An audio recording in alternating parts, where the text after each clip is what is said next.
Hello, and welcome to Keeper's Corner Podcast, where we're breaking down anything and everything Utica City FC related. With your hosts, as always, Matthew Sterling, Michelle Brooks, and Brandon Brooks. Let's go. Hello, and welcome to another edition of the Keeper's Corner Podcast. As always, I'm Matt, joined by Brandon. Good to have you back after you missed last week. Hope you're feeling better. You know, I just want to be able to breathe out of my nose, but I'm here, and yeah, it's good to be back. Look, you just got to do like Michael Jordan, have that great flu game, and it's going to be this podcast, and everyone's going to remember it. And by everyone, I mean our audience. We love our audience. Yes. Yes, we do. So Utica City, one game last week. One win last week. 8-5 at the odd against Harrisburg, completing a season sweep of the Heat. I don't think we've done that before. At least not since we moved down the thruway. Or, from Syracuse. I didn't go back into the archives to see if they'd done it before, but Harrisburg was always able to steal, in the past, had stolen at least one game, if not two. Looked like Utica might have been in trouble early with the Heat getting out to a 2-0 lead, but they fought back. And before we get any further into it, we will go to the stat that tells the story, because there are some stats that tell the story in this one. Brandon, would you like to start it off? I don't know. It sounds like you already got something in mind. Okay. After Harrisburg regained a 2-goal lead at 3-1, Utica scored 5 unanswered. It's a game of runs, and if you can put up 5 in a row on any team, you're going to put yourself in a good position to win. Yeah, that was one heck of a streak. That's something I feel like we don't normally see, but it was what they needed to do. Mm-hmm. They needed to go on that streak, and I mean, let's be honest here. Yeah, he only scored one of the goals of that set, but Hoxie was a big part of that. He made some opportunities happen. I mean, his 2 assists, one that was outside the streak, which was for Quentin, and then the second one that was to Segura. Oh, those were some amazing plays that really hyped up the crowd. Mm-hmm. Yeah, I've got a coworker that I'm kind of pulling into it because he's like, it's kind of like foosball, and I loved foosball. I'm like, yeah, the ball pings around a lot. It's fast paced, but I showed him Joey's Scorpion goal, and that was like amazing. I'm like, you know how they topped it up this week? They had an over the head from your butt assist. Yes. That one right there just set things in motion. It was so. Mm-hmm. I mean, it's entertaining for us, but it's just shows a good level of athleticism and wherewithal to, even though you're falling down, you're keeping track of the ball. Like, you're able to still make a play from the ground, from your butt, and make a goal happen. Like, that's just that is so. It's so great to see. Mm-hmm. Yeah, it was just. They don't have. I don't know if they have an assist of the year, but. Probably it would be up not. there in the running. And then, of course, you had the juggle ball with Christian again. He loves just popping the ball up over people, and he got a little bit of a tap from Hoxie to help place it in the right spot. But man, he buried that thing in the top of the goal. Oh, just a couple of really entertaining plays. No, then you have his goal in the middle of it all. That was just a rocket. Upper 90. Willie B couldn't do anything about that. No one could do anything about that. Nope. Former U.S. MNT goalkeeper Tim Howard couldn't do anything about that. No, more than likely not. No, I don't think so. It was a great shot. But yeah, that 5-0 run put Utica up 6-3 with just over 4 minutes left in the third quarter, and it put the pressure right back on Harrisburg. I think one of our best third quarters of the season. We always know the third quarter is kind of a curse. And that one, we had a really good one. Yeah, our last 2 games against Harrisburg, we've had 8 goals in the third quarter. And 4 of them came from this game. And 4 in the last game. Literally 4 and 4. Wow. Yeah. Wow. Yeah. I didn't even realize that. Yeah. Quick math. I'm bad at my job. All right, Brandon, do you have a stat that tells the story for you? Sort of. Okay. We executed on a power play. Yeah, what was that? 50% conversion rate on power plays for the game. 50% conversion rate. I mean, granted, Harrisburg had 100%, but I feel like that's big for us. And I don't just mean the fact that honestly, I was very happy with how they played both of the power plays. Granted, we didn't score on the second one, but they took some shots. It wasn't just like they played with it around the arc the whole entire time. I mean, yes, they did pass back and forth, try and wear down the defense a little bit, but they took chances. They executed on the play. They didn't just sit back and try and run the clock out. That was what I know. We've talked about it over and over and over verbatim this season, that they just don't execute on power plays. And they did. And even when they didn't, they at least tried. Yes. There was, again, effort. There's been so much effort the past few games.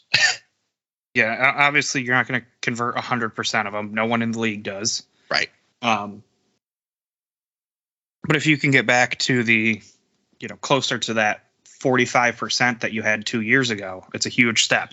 Mm-hmm.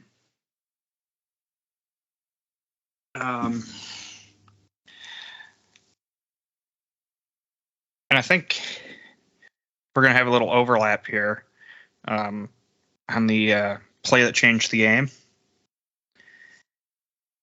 Because you mentioned it as I was talking about the 5-goal run. And for me, the play that changed the game was that Segura goal from Hoxie. Because it tied the game before the half. And that's always huge. You never want to go into halftime down. Yep. That started, even though the run was already started, that was the second goal of the run. Yeah. I felt that continued the run into halftime. There was like a minute and a half left, minute 24, I think it was, looking at the number. That tied it up before the half. We didn't let them get another one. Mm-hmm. We were able to hold it.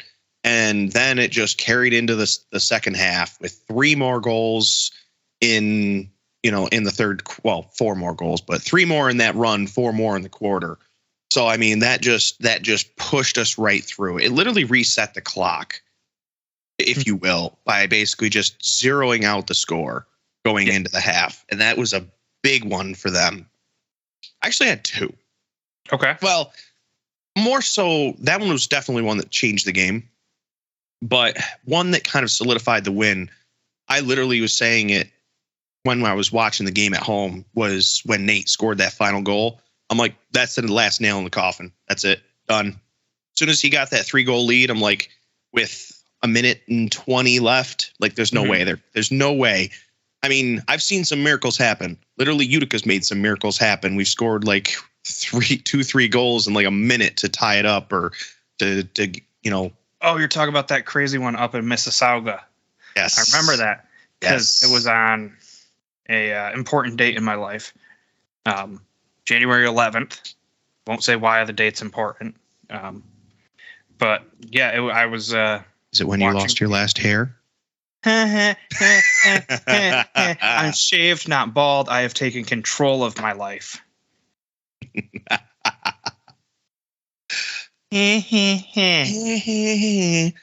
we got ourselves a joker.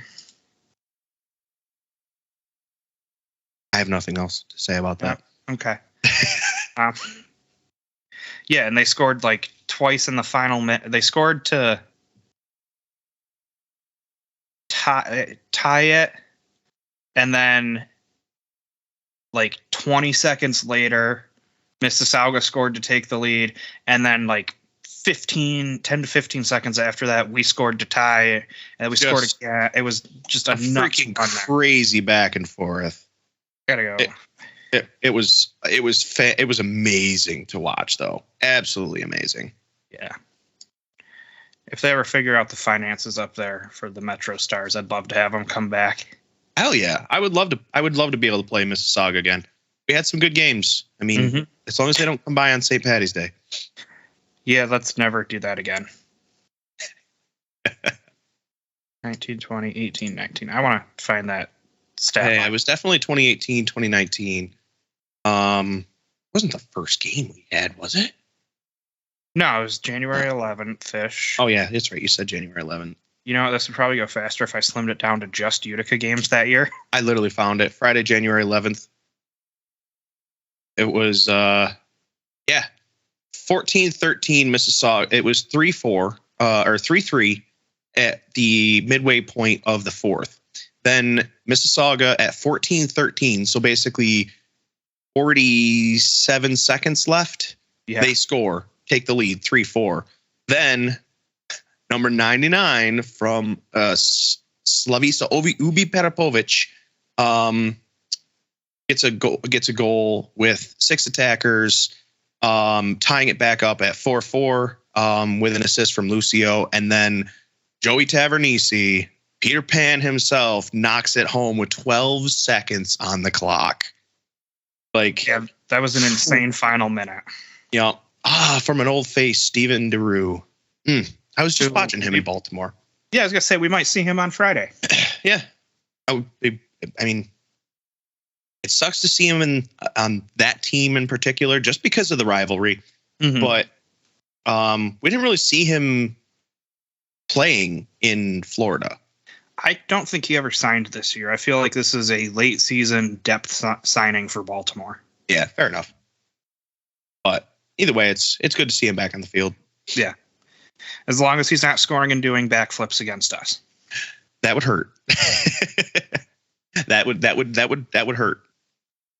So right where it right in my soul. But yeah, it was an 8-5 win, decisive.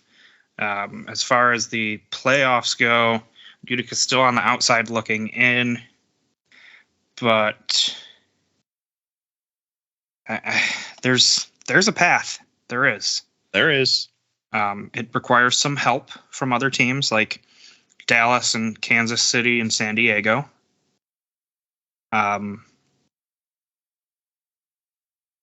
But with 4 games left for us, we could potentially get the 7 seed, which is crazy to think. Considering where this season was at the halfway mark.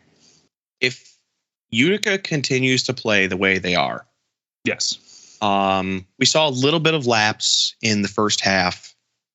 At least I did.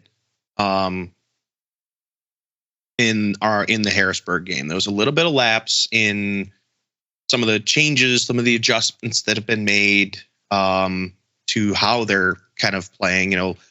Some of it was less aggressive. They needed to play it. They needed to clean up some of the passing and stuff like that. Like it wasn't what we had seen for the past couple games. Especially, I mean, let's be honest. This game did not live up to the San Diego game, but they had a less daunting opponent in this one, I guess you could say. I mean, you could say that. I mean, San Diego's undefeated, pretty much. But there was the mascot game. They could have played the mascots. The mascot game was entertaining. I mean, how would you feel? We didn't have a corn dog, though. Well, no, we couldn't convince Bigsy to get out there.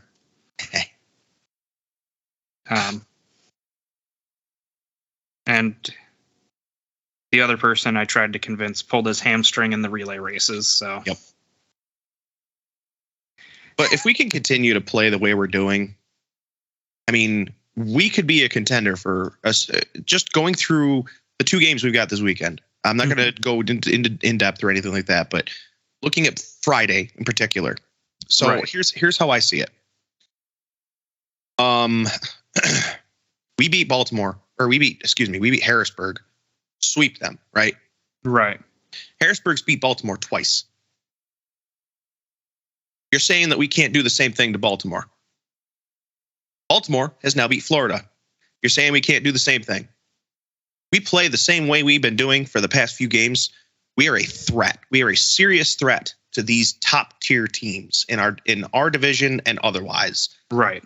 I mean, we showed our strength against San Diego. We can do things. This team has heart. This team has passion. As long as they keep their hearts in it and they put everything on the field and they leave everything there, we got a chance. We got a chance to hit the playoffs. It's funny you mentioned that San Diego game.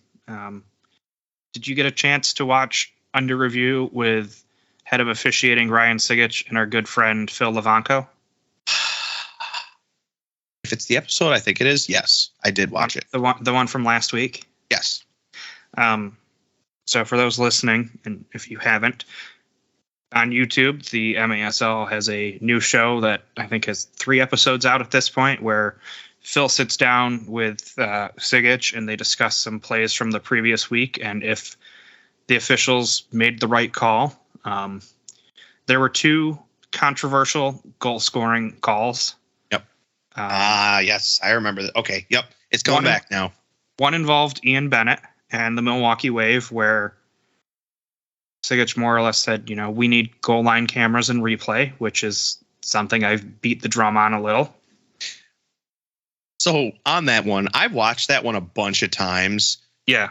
From that angle that they show, you could see it bounce behind the freaking line. Like, yep. It was not touching the line at all. It bounced behind the line. It was a goal. Yeah. If you're not slowing it down, though, it's so hard to tell. It is. True. Yeah, I had it slowed down as far as YouTube goes. I think it's like 25 quarter speed. Yeah. Yeah. Split of a split second decision there. Yeah. Oh, yeah. You see it hit the crossbar, hit the floor, hit the crossbar, come back down into the keeper's hands. Like you're gonna be like, well, that must have never crossed the line, but it looks like it crossed it by about a foot. Yeah. It was. There was no white touching white. The white ball was not touching the line. It's the angle. So the ball has to be completely over it. If 1% of the ball is on the line, it's not a goal. So again, that's why they need more tools available to the officials. And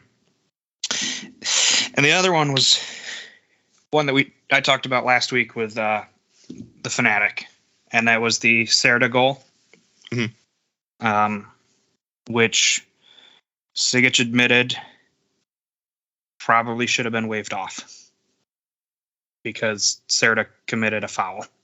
Because of on Vitali. Yeah, by checking Vitali and taking him completely out of the play. Yeah.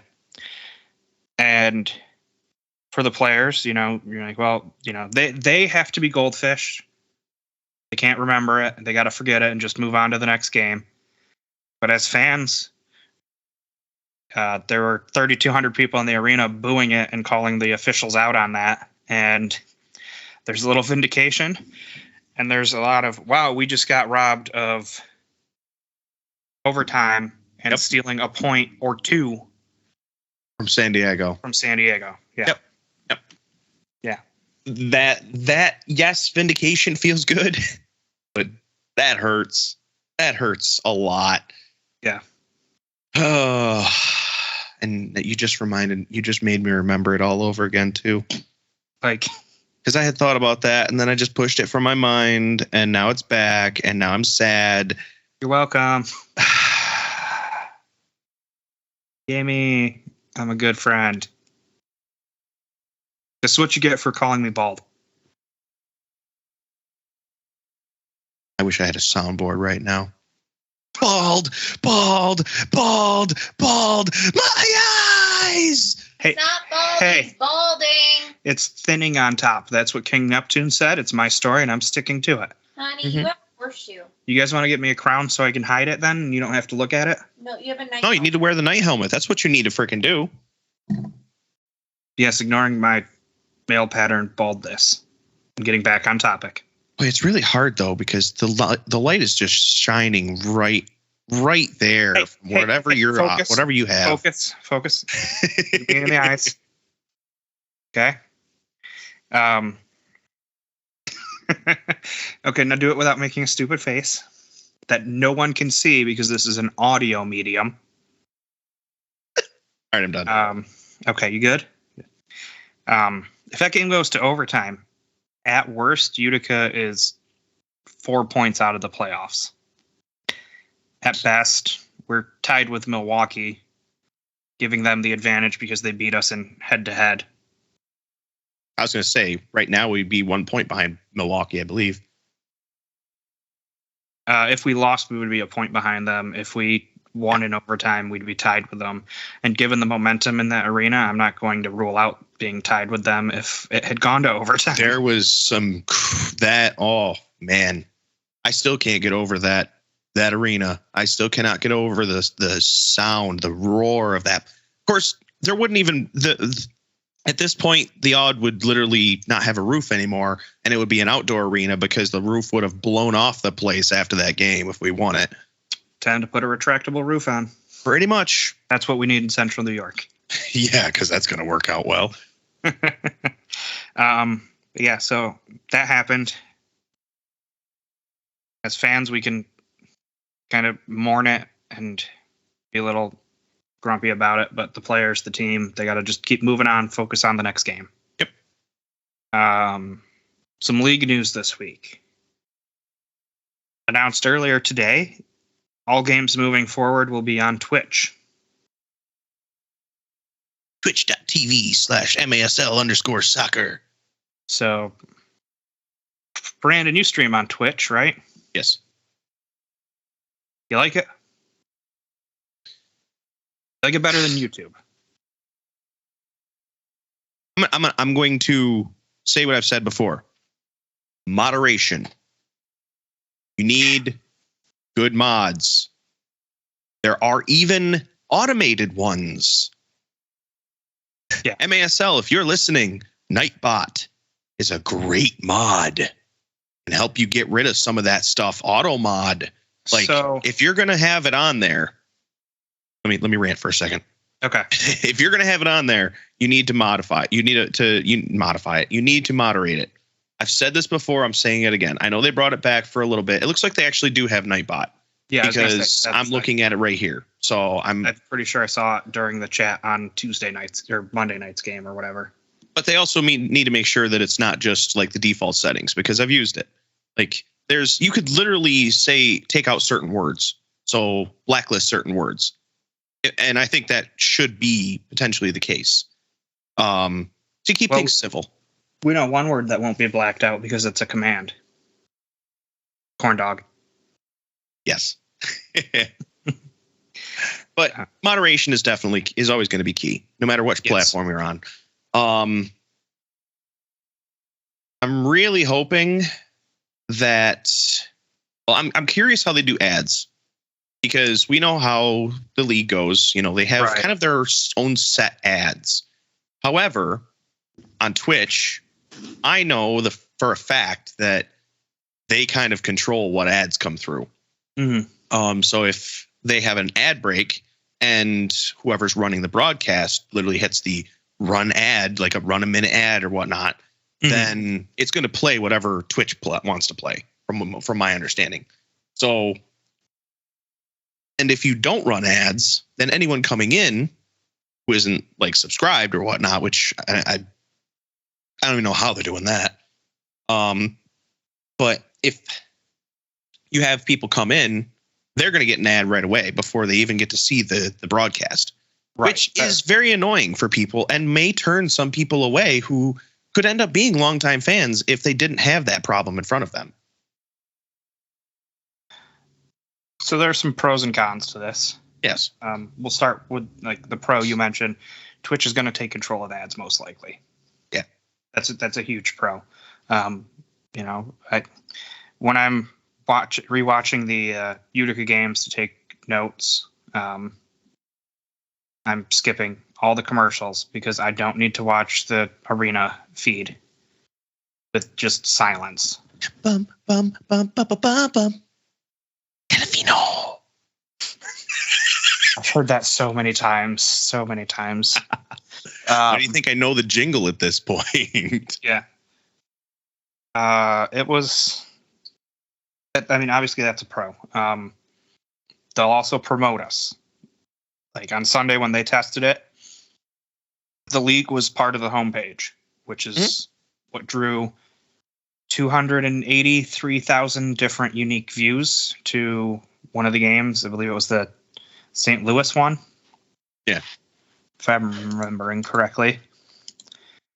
Yeah, the St. Louis and Milwaukee game.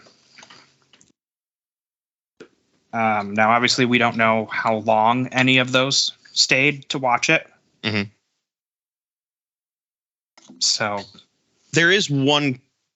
Well, I'll let you finish. There is one big con. Yeah, I was about to get to the giant con. Twitch is not supported on Roku devices. Oh, that's not even it. But go ahead. Roku is the most used OTT device in the U.S. Mm-hmm. And that accounts for roughly 37% of all streaming. Like that's which, if you're just going based on consumers that have a paid streaming service, you're talking about 95 million people that no longer have easy access to it. Yep. Yeah, I mean, I have a Roku, so I can no longer watch it from my. I can't watch game from bed anymore. I'm sad. Roku TV. I'm fortunate that I have a PlayStation that I can put Twitch on, and right. I spent earlier tonight setting that up so that while I'm working Friday, Katie can watch the game.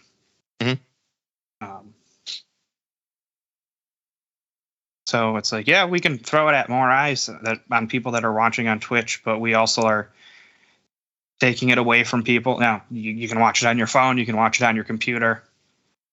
I think most people would prefer to watch it on their TV.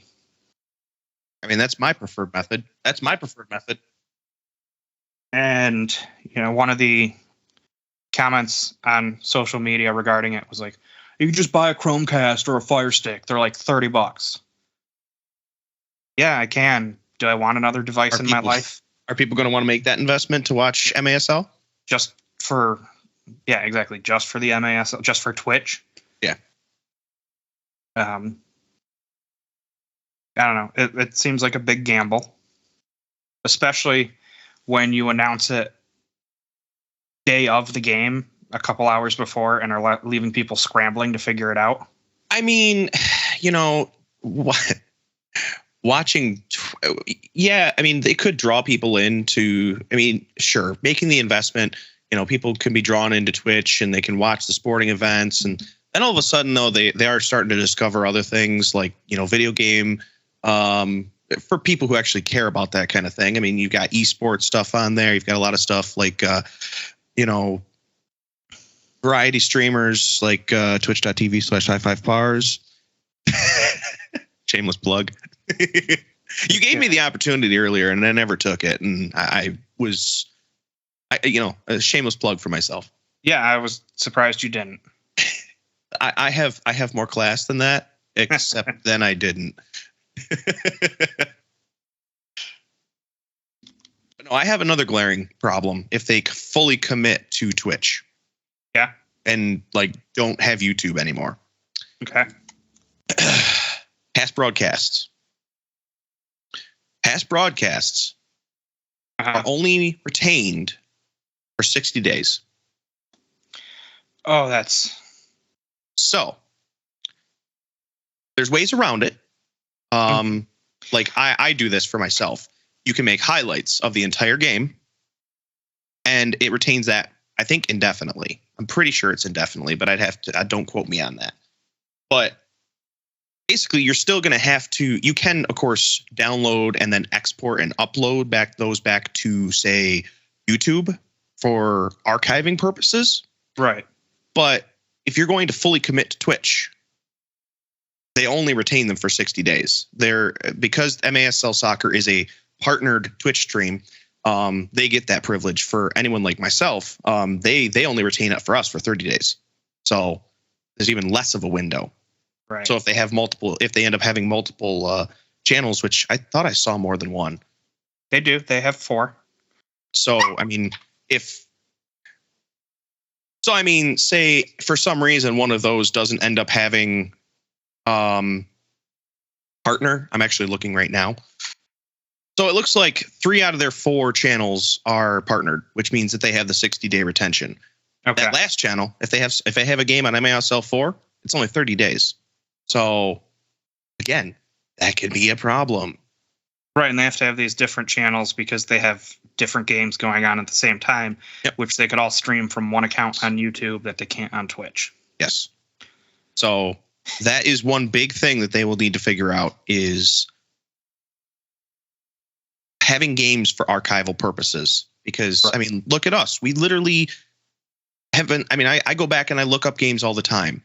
Yeah. You know, I could go back and look up the game that we talked about earlier of Utica City, Mississauga versus Mississauga. Yeah, from 2019. Missouri State. No, that's not that one. Yeah. But yeah, you can still find. If I went on Twitch, I would not be able to find that past 60 days. So that's a problem. That's a big, glaring problem that they will need to address one way or the other. Yeah. So we'll see. The other issue is going to be rebuilding their follower base. YouTube channel, 21,000 subscribers. The main Twitch channel, 716. Mm-hmm. Massel 2, 101. Massel 3, 37. Massel 4, 22. Yeah, I just added one to all of those just now because. So did I. I'm actually subscribed on 2 accounts now because I couldn't remember my password for one. So I was like, we'll just make one for the podcast. And if we ever want to do a live, we can do it on Twitch. Mm-hmm. Listen, I went back and I looked up the game, Mississauga game, and I looked up the last minute and just Slav from the yellow line to tie the game. Oof, so good. Sorry. Just having reliving those days, man. Oh, like I get it if it gets the league more money, but mm-hmm. Why are we doing it with 2 weeks left in the season? It's that let's just rush this in mentality that has driven me nuts this season. It's something you'd think they would do in the off season and then convert in the first part of a new season. Yes. Because it went from we'll have select games on Twitch and the playoffs will be on Twitch on Sunday to Wednesday. All games are on Twitch. Yep. And I think it's simply because of that.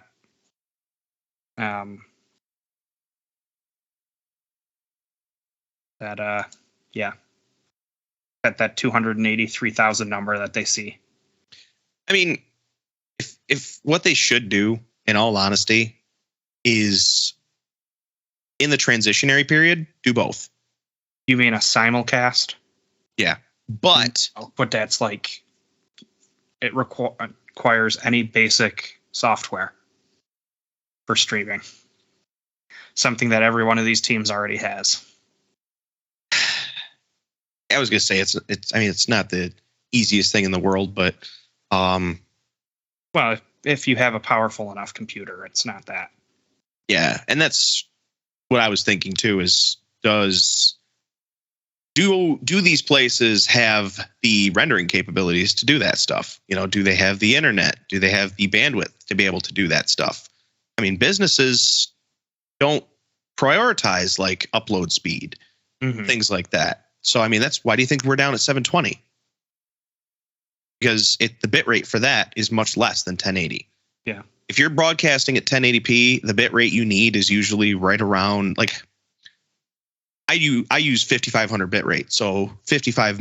I'm going to get real technical. So I'm just going to stop. I'm just going to reel it back and just say it takes a lot more internet to upload a 1080. But if you have to do dual 720s, it's going to be just as much. And if they end up broadcasting eventually at 1080p, you're going to have 2 broadcasts at 1080p. So I don't know. Are you saying owners are going to have to invest in their business to put out a good product? That's crazy. That's so crazy. And I know it's early in the Twitch era for the MASL, but quick comparison note is last Thursday when the Fury hosted a game against the Florida Tropics, so at 10 o'clock Eastern time. That game had 4.3 thousand views to date. Yep. Monday, the Fury hosted Tacoma. Both West Coast teams. Ideally, you would expect a bigger crowd because you're not dealing with that time zone split for fans on the East Coast. Yep. 2.6 thousand views, so a 40% drop off. Mm-hmm. Mostly probably because fans didn't know where to find it. Right. I'm sure that had a lot to do with it. Communication.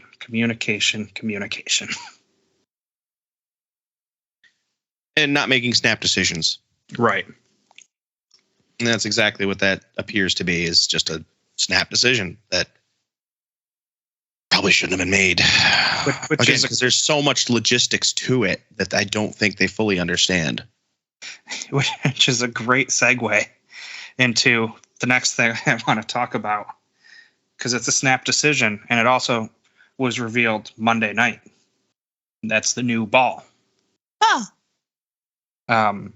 Again, for those that didn't watch the Tacoma Stars Ontario Fury game, a new ball has been introduced from Flight.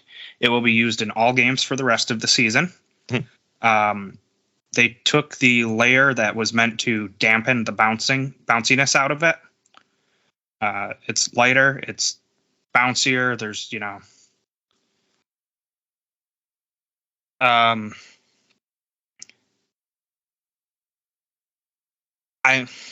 I like the look of the new ball. It's bright yellow, so it's easier to track again. Which is good.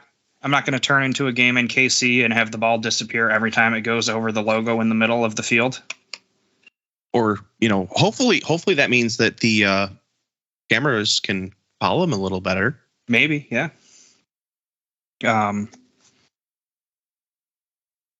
It's one of those things where it's like, unless this was a crucial issue, why are we addressing it in the middle of a season and not at the start of next league year? Yeah. I will say I went out to Utica's practice today just to check it out. And I won't get too depth into what they were doing, but a big focus was on using the yellow balls so that they could adjust to them because of how much bounce there is to them, how light they are, how much farther they'll travel, and trying to control that before they go to the small field of CQ Arena this weekend. Right. Yeah, that, again, changing things in the middle of the season when people can't prepare for it.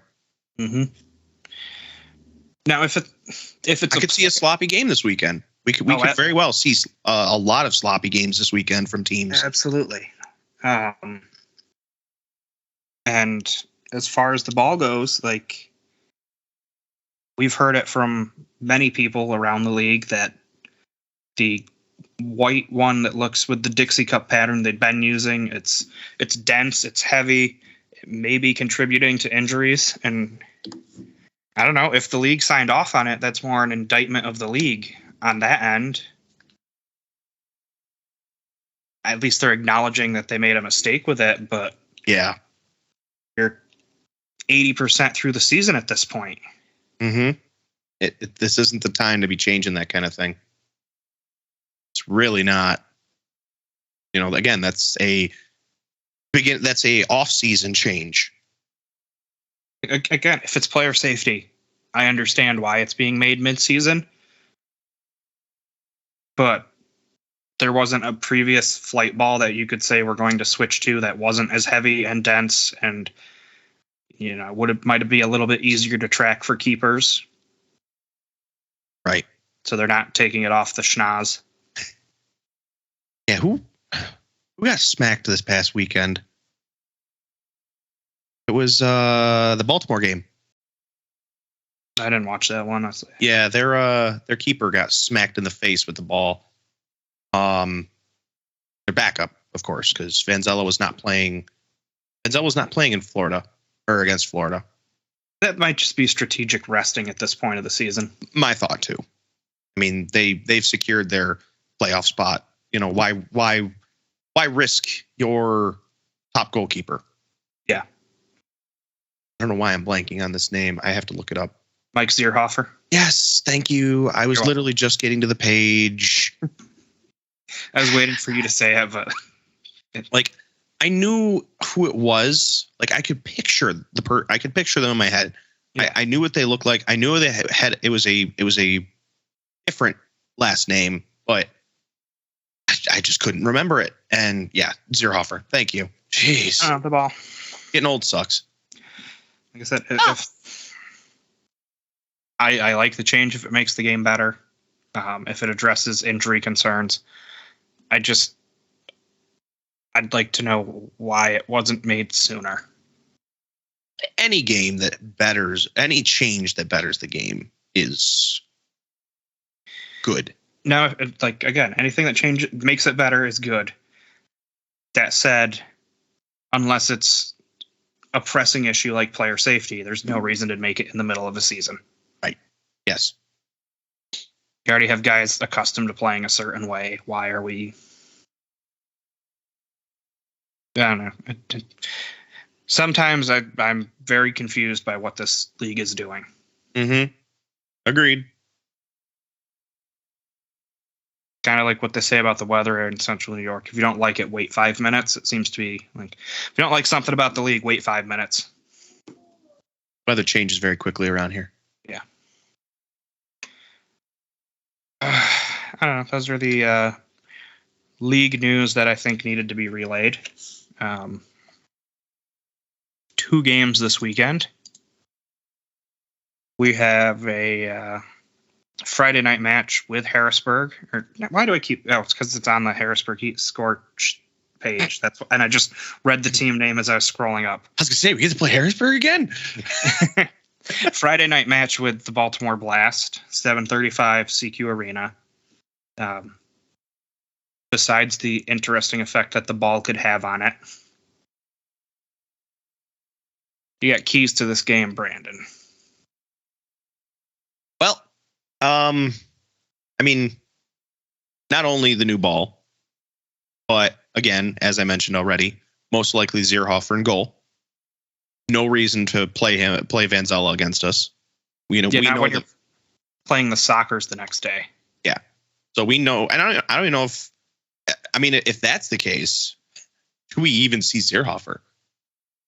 Do we end up seeing their backup? Why use your good keeper against a team that you've beaten every time handily? Which will be your mistake. That being said, keys to the game is literally, I want to say keep it tight, but with the new balls, that could really put a monkey wrench in that. They need to make sure that their passes are, when I say on point, I don't mean accuracy. I mean, the guys need to know they're coming, because we've seen miscommunications a bit too much this season, which has caused turnovers, which has caused goals. I think we need to be pressing like we have been doing. Baltimore is a very physical team. They're going to be shovey. Capitalize on that, especially if things start going bad for them. If we end up getting a lead, they're going to get shovey. They're going to get rough. Play off of that. Play in kind of play off of off of their style. Watch out for Nelly, because he's a sneaky little rattlesnake that has screwed us in the past. Snake, I'm a slippery little snake. I'm just thinking back to that one goal that we got robbed from us. Another goal that we got robbed from us because he ran himself into Bordeaux. I mean, picks are illegal, but I don't think Bordeaux made it like, it's not like he stuck his leg out. It's not like he moved. He planted himself and he stayed there. He turned into it. Actually, he turned into the way that Nelly went, so that he could lessen the blow. Mm-hmm. And he played it. I mean, he good acting. I mean, it's just stuff like that. Like, we know what they do. We've seen it time and time again. Both the physicality and just some of the more cheeky stuff that they do. We know what they do. Play into that. But otherwise, as long as we can keep up the energy, we can keep up the effort, and we can press the play, we have a chance. We have a good chance in this game. I feel very good about this game after the past few. I feel really good about this game. I feel confident that we can come out of this with a win. Maybe not a good win. Maybe not a high scoring win or a complete blowout like Baltimore had against Florida 12-4 this past weekend. But I think we can come out of this with a win. I really sincerely do. We need another Timmy hat trick. That would be something. So I don't know how much you've watched the transaction page before the roster freeze happened last week. Baltimore was able to get Vinny Dantas back from Tacoma. Yep, I didn't know about that. You mentioned earlier they added Steven DeRue. Yep. And they also signed 3 guys off of the M3 squad, the Baltimore Kings. Yes, I did see that I did see those signings. Of course, I did. I mean, I talked to you already about Steven DeRue going over there. We were literally talking about that earlier. Mm-hmm. And then the same thing went for, I did see Dantas head over there as well. And I'm pretty sure I saw the other 3 come up. But to me, those were less critical signings. Their depth, and it might be used for resting down the stretch. Yes. No guarantee. But I think the biggest issue, or not the biggest issue, the biggest thing that Utica needs to focus on down this final little bit here is going to be, or in the game on Friday night, is going to be limiting mistakes in our defensive third. Yep. Especially on that small field. If we make some of those careless passes across, trying to just switch the field straight across, that we've seen get picked off many a time in our defensive third. Mm-hmm. I mean, I won't even say defensive third, on our defensive half, because the field's so small. They can rip it from just inside the midway line. Yep. You've got to be smart on those. You can't be giving up the ball when you only have 2 guys behind it. That, and of course, 3-line violations are always going to be a problem down there. Well, hey, maybe with the new ball, everyone's going to be having them. We could just see like 20 of those and 10 goals off of that between the 2 teams. Yep. It's possible. Bouncy, bouncy, bouncy. Oh. Like mentioned, Baltimore is secured. They've clinched their playoff berth. Mm-hmm. They have 3 games left. Utica and San Diego this weekend. I'm not sure who they're playing to end it. We'll see if it's up here. Wednesday, Thursday, Saturday. They end the season with a game against the Tropics in Florida. So their best chance at getting points is probably Friday night. Mm-hmm. If they want to stay ahead of Dallas. Dallas plays Milwaukee, Ontario, Milwaukee to end it. Looking at the way things are sitting now and the way that teams have been playing, you might have Baltimore thinking, I'd rather fall to the 6th spot and play Kansas City, who's been struggling, than take the 5 spot, have to travel to Chihuahua, who has won 5 straight at this point. Yep. We'll see where they are after the next 2 weekends because they have 4 games left. Mm-hmm. They've been one of the hottest teams in the league down the stretch, and Agreed. Chihuahua also plays on a small field, so it's not like you're going to have any advantage there. Mm-hmm. So we might just see Baltimore rest quite a bit. And if they fall back into the 6th spot, they fall back into the 6th spot. So if they rest, they let those 3 guys fresh out of M3 get a chance to play. Mm-hmm.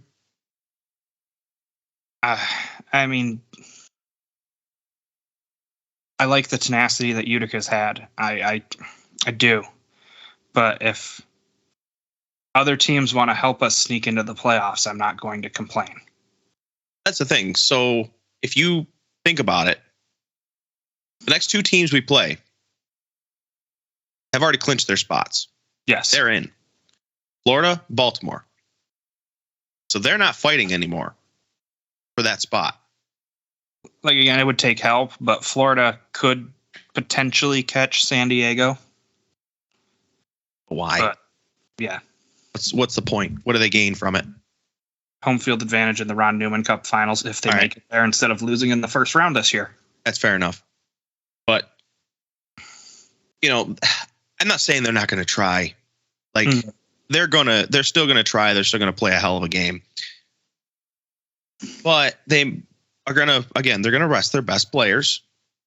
Maybe some of their best players don't even travel, at least for the Florida game. Right. For Baltimore, yeah. I mean, we've already seen them transition to not even using Benzella. Not that Zierhofer didn't have a great game either. He had a hell of a game. I mean, he had 22 saves, four goals allowed. Like, he's still a good goalkeeper. Yeah. Again, do we even see him? do we even end up seeing him, or do we end up seeing? I was literally looking up their third keeper, and then we went off on a tangent, and I totally forgot to look up who it is. Zach Hostler. He's played 0 games. Right. Is this his first? Does he come out for this game now that he doesn't? Now that maybe they want to rest Zierhofer too. Yeah. So Santos is back for this game, I would assume. He was suspended for the last, or he had the red card 2 games ago, I think. Now he didn't get it in Florida; he got it in the game before, so he should be back for this game. Mm-hmm. But again, do they rest him? The real question. Yeah, it is what it is. We'll find out come Saturday or Friday. A lot of iffy, what ifs floating around right now. There are a lot of what ifs, and what if we predicted the score correctly this week? Yeah, okay. You want to take your best shot at it? Yeah, I will.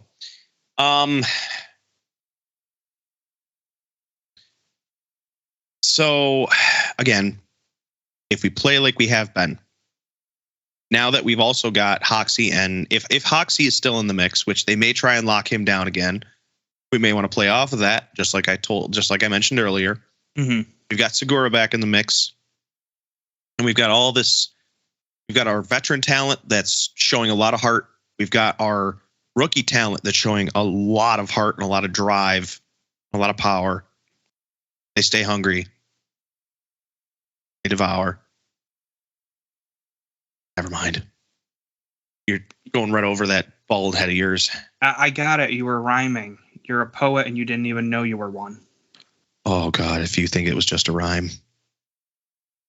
I need to educate you. Anyway, I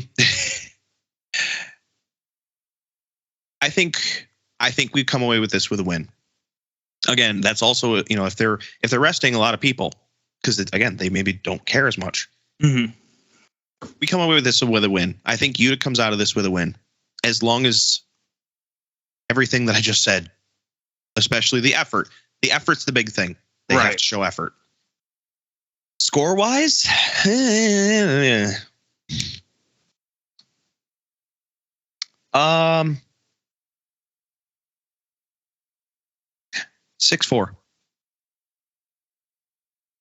I'm giving it by 2. I was torn between 5-3 and 6-4. I think it's a 2-goal game. Okay. I'm also going to pick Utica just because. God dang right you are. It is incredibly tough to sweep a team, beat them 6 out of 6 times in a season. It is incredibly tough. Didn't we just do that? Yeah. And it took us to have our worst season since coming to Utica to manage it. Fair. We couldn't sweep Mississauga. I think we did get all 6, or we were on pace for 6 and had one more game against the Lancers, maybe. No, we sweep the Lancers. I don't think they never beat us. The Lancers, yeah. I can't remember if we got in all 6 games or if it was only 5 at that point. I'd have to look. It's fine. I can look that up while you're talking about your. That ball's going to be a factor. Yep. We had 2 more games against the Lancers if we were playing them 6 times. That's a shame. I miss those road games. We might have only played them 4 times. And I think because of the bigger divisions, it might have only been 4 times each. Because we would have had 4 games left. Yeah. I don't remember what the full schedule was supposed to be 2 years ago before everything got canceled. Yeah. I mean, it of course it would have been nice because we were doing very well against Rochester. Yeah. I just want to go back out there to go to that restaurant and have that burger again. And I forget my wallet again. Well, we could also have some of Satan's Revenge wings. Yes. Satan's Revenge. And I think this is a day where Utica can get some revenge against Baltimore. Hot, spicy revenge. With that new ball being bouncy, it played quicker. Watching it hit the turf, it picked up a top spin and almost picked up speed on its first bounce. Mm-hmm. I think that moves the game along, even faster to get into the offensive third, and we haven't held Baltimore below 7. And limiting the damage is going to be key. Utica's offense has been clicking. We saw a huge game out of Q and Hoxie this last time. Segura's back. We might see Moises Gonzalez take to the turf. He was practicing with the team today. He was out in warm-ups before the game last Sunday. That's a huge addition offensively. Give me the case of the Vipers. Oh, did I bury that lead until this late into the podcast? Waiting for the right time. I also have a 2-goal win for Utica, 8-6. Higher scoring game. Yes. So, I think that ball's going to really change things up offensively, especially if they have a little trouble controlling it and we see some 3-line issues. Hopefully they're not deflated. Or slippery. So you're saying that we're going to have the exact same score that we did this past weekend? Yes. I like that. Against Harrisburg. I like it. That would be interesting. Who gets the first one? We've never done that. Who gets the first goal? Yeah, a specific player or just a team? Nope. Just team. Just team. Who comes out to who takes the lead first? Utica. You think Utica? I think Utica. We've been pretty good this second half about scoring first and we haven't in the last 2 games. And I think that changes. We definitely have been pressing the attack early in the game, which we need to. Right. I mean, we need to press the attack a lot. I mean, even in actually going back here, because I just don't remember offhand. Okay, we didn't score first last time against them. They scored first. Right. But it only took us a minute to respond. Yeah. And then it took them 40 seconds to respond, sadly. Mm-hmm. But then we held them and then they scored one more time. Then we held them for a whole quarter, which that was surprising. So yeah, I'm still going to keep mine, but I think it's probably going to be closer to yours.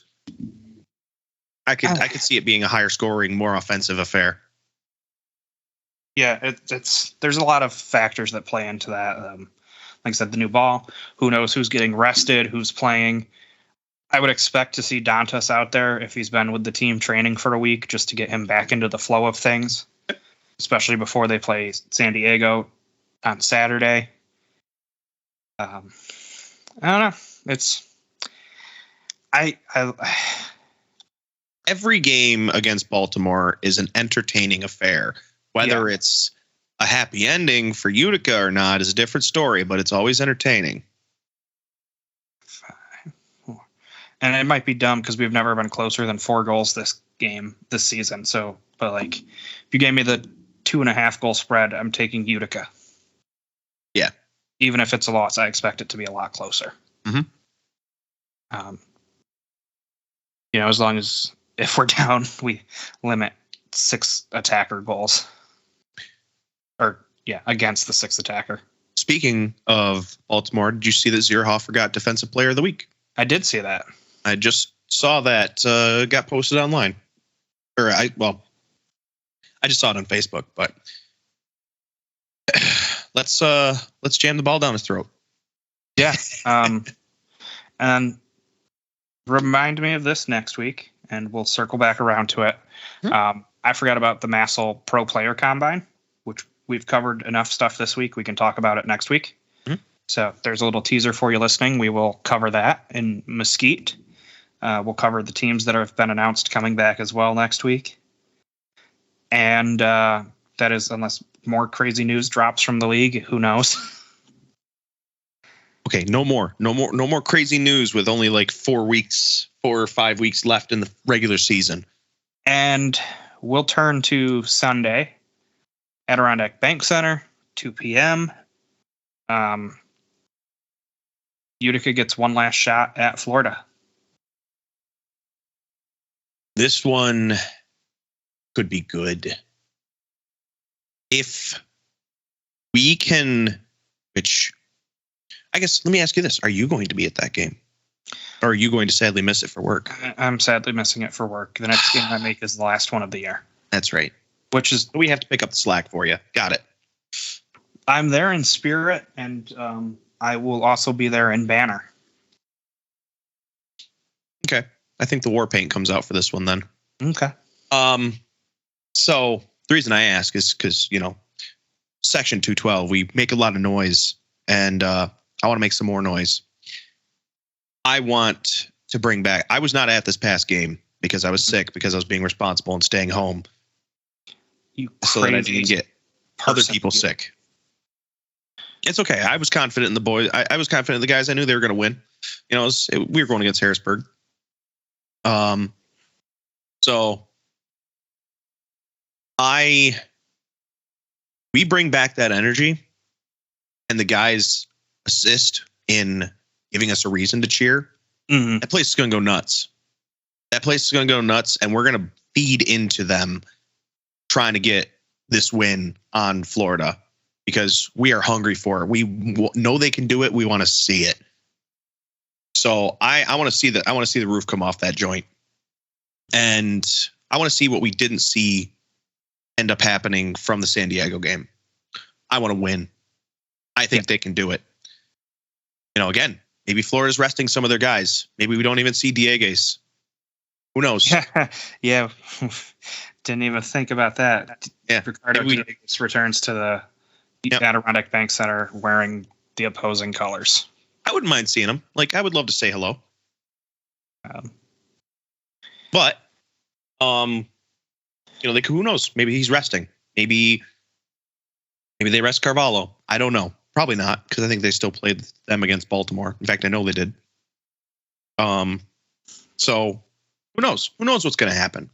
Yeah, I'm looking for I want a slugfest out of Utica, and I don't mean actual fights. I want a knockdown, drag out fight, effort out of Utica. We get that. That game is going to be it's going to be amazing. I also it's going to be a blast, but that's Friday.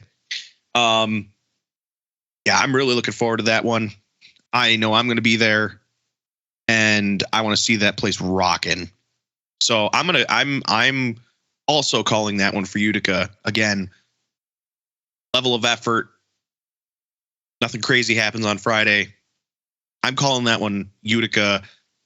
What it should have been 7-6.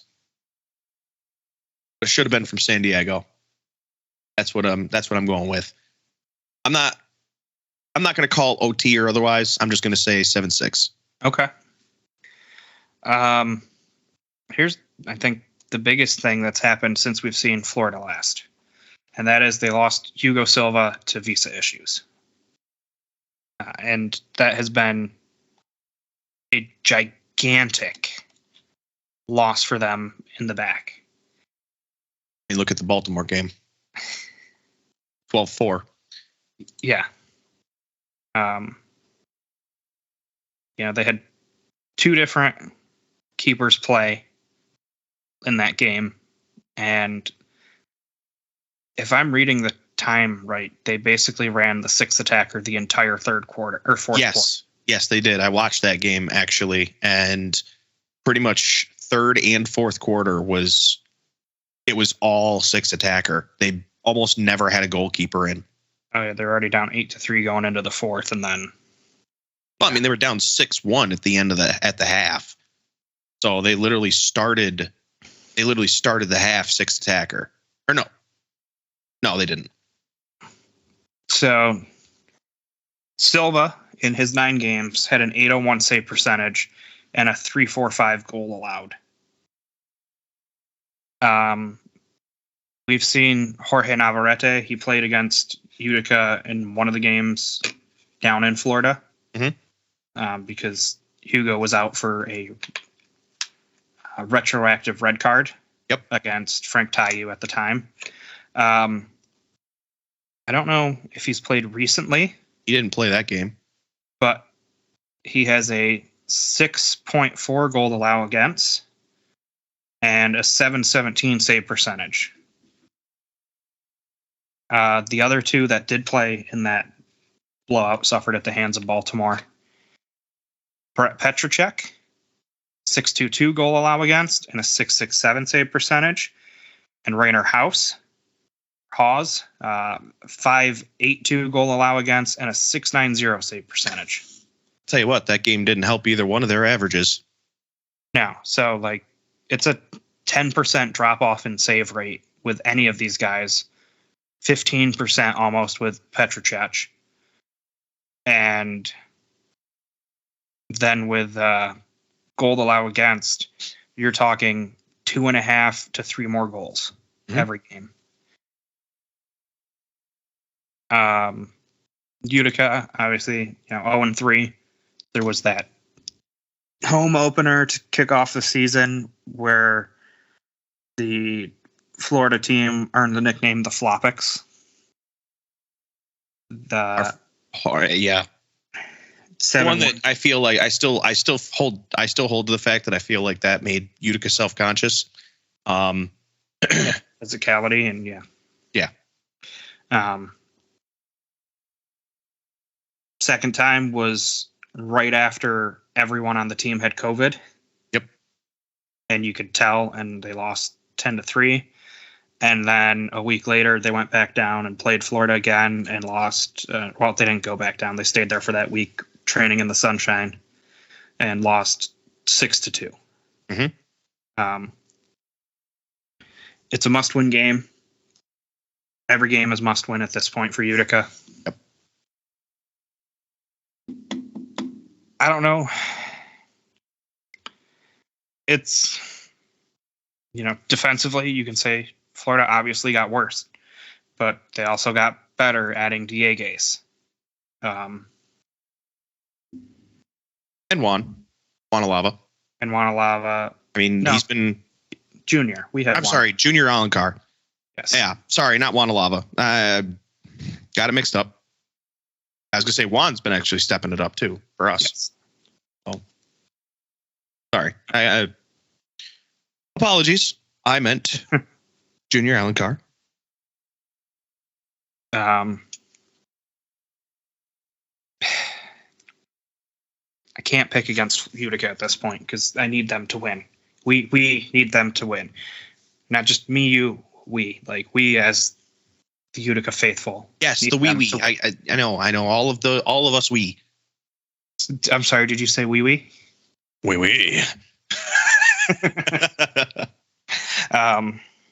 This is why Michelle's on, so she can yell at us and keep us on track. That's why she's not here. Chaos. What'd you say, 7-6? Yep. But it should have been against San Diego.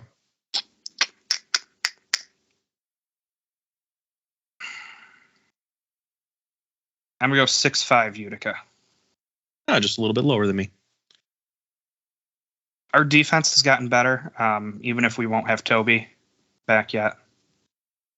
Unfortunately, there's been a little hang-up, which I guess is why the team snuck his announcement back into an email with tiny text instead of just plastering it everywhere like he's making a big fanfare out of it. Yeah.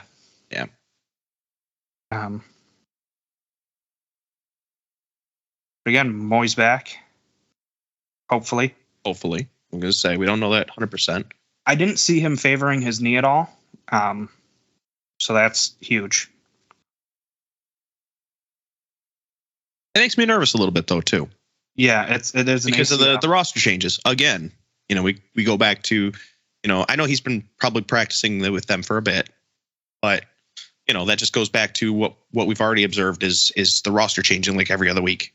Last week we added back Hoxie and Christian. Now we're adding back. Now we're potentially adding back Moy.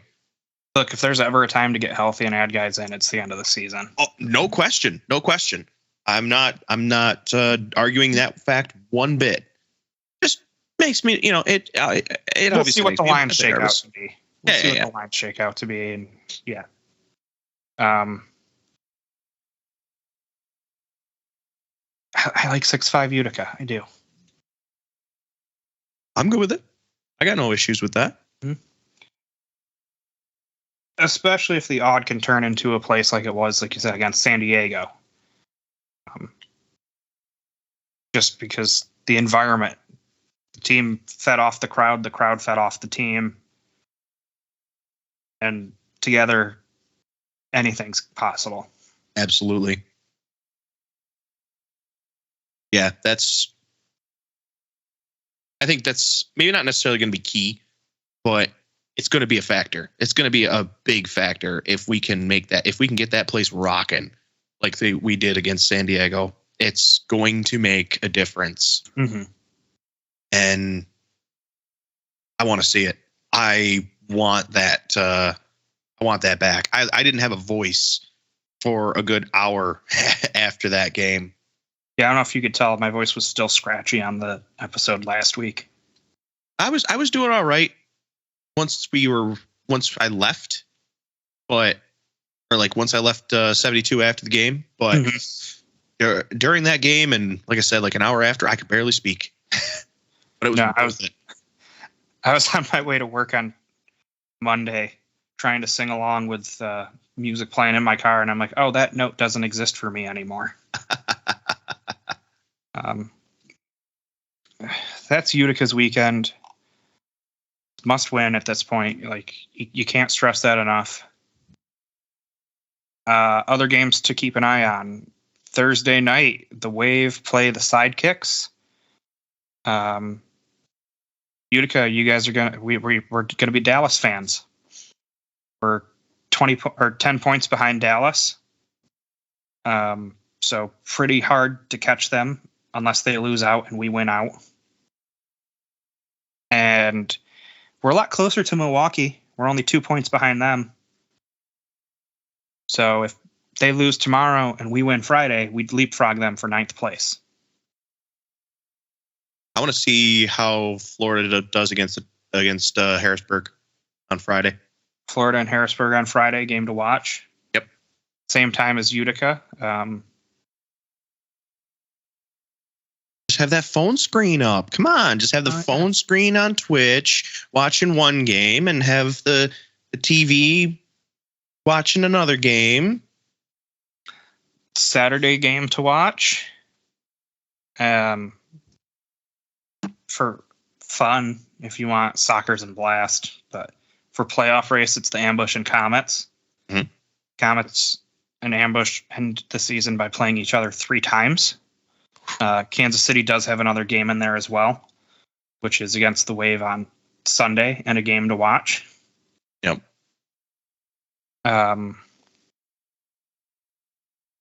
And the Ambush are 5 points ahead of Utica. So Utica's got to win 2 more games than them down the stretch to jump them, barring overtime losses. Sunday, while you're at the game, set your phone and keep an eye on the Comets and Wave game going on at the same time. Watch another game. Another one. Comets will be... Didn't we hear some complaints about how hard it was for how hard and unfair it was for the Sockers to play 6 o'clock game in Baltimore and then have to travel up to Utica to play?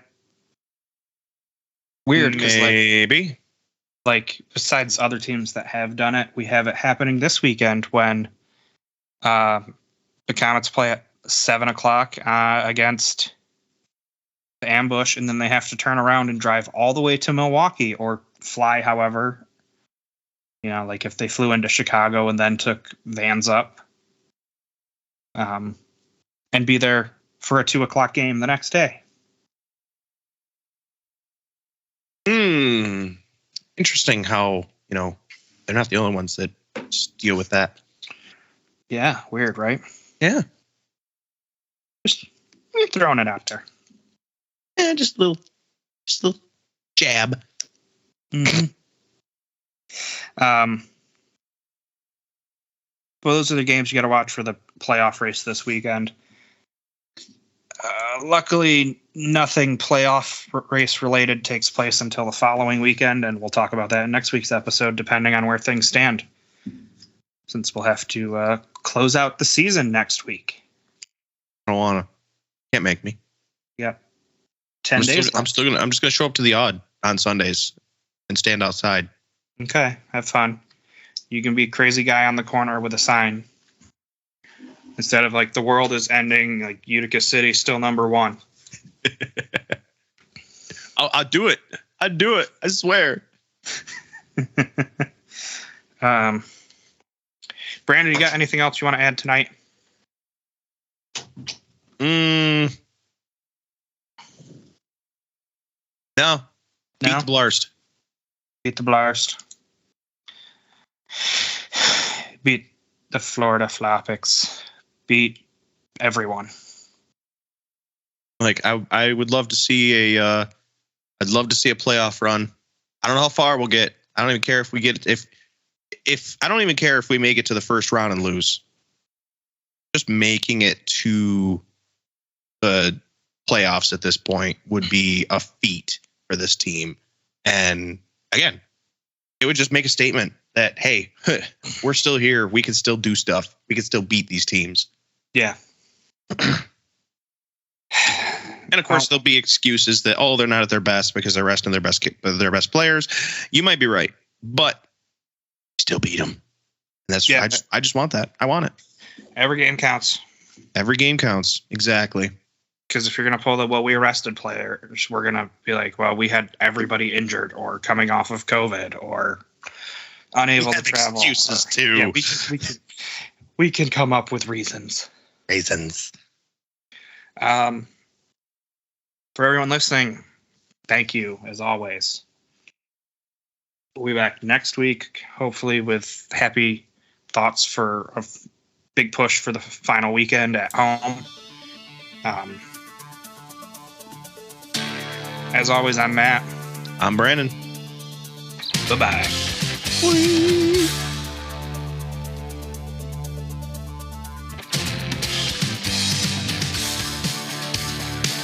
Hey everyone, thanks for listening to the Keeper's Corner podcast. Be sure to subscribe wherever you listen to us so you never miss an episode. If that podcast app also has reviews, be sure to leave us 5 stars to let us know how we're doing and reach a larger audience. It really helps us out. You can find us on Twitter, Facebook, and Instagram at Keeper Corners Pod. And you can always find us there talking UCFC soccer. Thanks again for the support. It's truly appreciated. One last thing. Go Utica.